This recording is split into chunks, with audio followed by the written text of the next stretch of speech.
This week's question is a deep question. The question is why we see death as a punishment in the Western culture or cultures.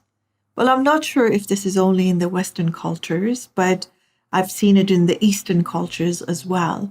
But the reason we see death as a punishment is because we misunderstand death. First of all, we believe that death is opposite of life. Death is the opposite of birth, not opposite of life. And also death is not the end, because this energy that occupies this body, which is really the life energy in me, does not die. It may leave this body and it may occupy another form, but it will never die.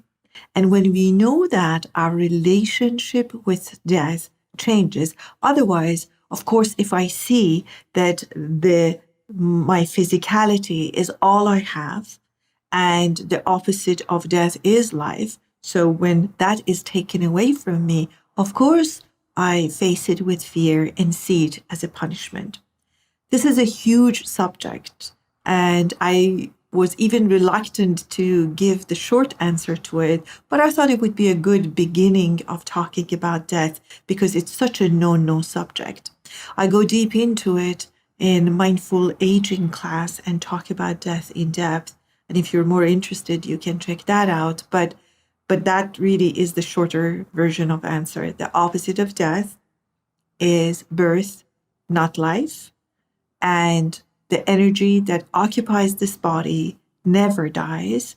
And when we see it as such, then we will not see it as a punishment. It's like my experience finishing in the country that I'm living and I go to another country. Is that the end of me? No, it's the end of that particular experience in that particular form. Now I have an opportunity to live somewhere else and have different experiences.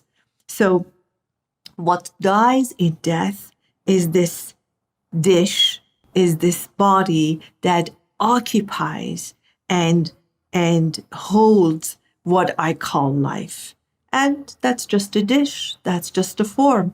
But what really is in the dish and what really gives me life, that energy never, ever dies.